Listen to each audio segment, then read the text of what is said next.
నిజమైపోతే అన్నదంటే నేను ఒప్పుకోను. చాలా మాట్లాడినారు ఇప్పటికి కూడా.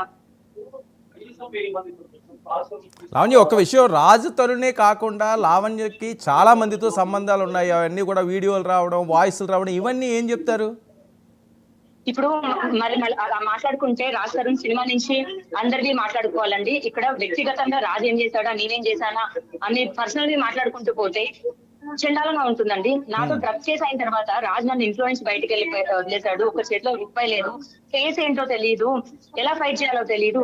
నన్ను ఆల్రెడీ తీసుకెళ్లి ఒక జంక్షన్ లో రోడ్ మీద వదిలేసిన తర్వాత నేను ఎటు వెళ్ళాలో తెలియని పరిస్థితిలో పరిచయమైన పీపుల్ దాంట్లోని నేను ఒకరితో మాట్లాడతానేమో శృంగారం అని రాస్తారు, ఒకటి ఇది చేస్తారు. మరి అదే నేను రాస్తాను చేపించలేక కేవలం స్విమ్మింగ్ పూల్ అలా చేశారు కాబట్టి నేను కూడా ముంబై వరకు వెళ్లాల్సి వచ్చింది. కానీ వెళ్ళినా సరే అక్కడి నుంచి అన్ని ఆపేశానండి. మనస్ఫూర్తిగా రాగా సారీ చెప్పుకున్నాను నేను. ఈ దాడి అన్నది చాలా తప్పు. ఆంటీ అంకులు ఇంకా లేకపోతే మా ఇల్లే అనుకుని వచ్చినా నేను ఏమనేదాన్ని కాదు. నా పైన దాడి జరిగింది, నేను కోర్టులో ఉంది కేసు, నేనైతే రానివ్వడం అన్నది అయితే జరగదు. ఎందుకంటే ఏం చేస్తారని కూడా నాకు తెలుసు, వాళ్ళ ప్లాన్ కూడా నాకు తెలుసు. దాడి అంటే ఎవరు చేశారు? రాజ్ తరుణ్ వాళ్ళ తల్లిదండ్రులు చేశారా? వాళ్ళ పరిస్థితుల్లో లేరే? వాళ్ళు ఒక 15 మంది వచ్చారండి.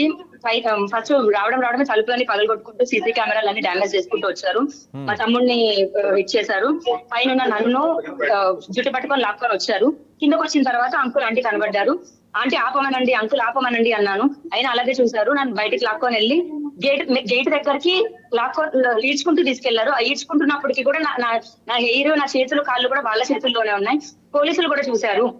ఇదంతా జరగలేదు అని లావణ్య అబద్ధం చెప్తుంది అని చెప్పమనండి. నేను ఖచ్చితంగా నేను క్షమాపణ కోరుతాను. కానీ నిజం అన్నది బయటకు వస్తే రాజ్ తరుణ్ వాళ్ళ మమ్మీని కానీ వాళ్ళ డాడీని కానీ ఎవరిని కానీ ఇంకా నేను రానివ్వలేను. ఎందుకంటే దాడి చేశారు. నేను మనస్ఫూర్తిగా సారీ చెప్పిన తర్వాత దాడి చేయాల్సిన అవసరం ఏంటి అని కోర్టులో ఉంది కేసు. ప్లీజ్ అండి, ఇంకా అట్లీస్ట్ ఇప్పుడు సామరస్యంగా అదే న్యాయం అని అనిపిస్తే దయచేసి ఇక్కడ నుంచి ఇష్యూని పోలీస్ స్టేషన్ కి తీసుకెళ్ళండి. అక్కడ ఇన్వెస్టిగేట్ చేస్తారు. ఏం చెప్తారో పోలీసులు, ఏం చెప్తారో మన కోర్టు ఏం చెప్తుందో దాని ప్రకారమే వెళ్దాం.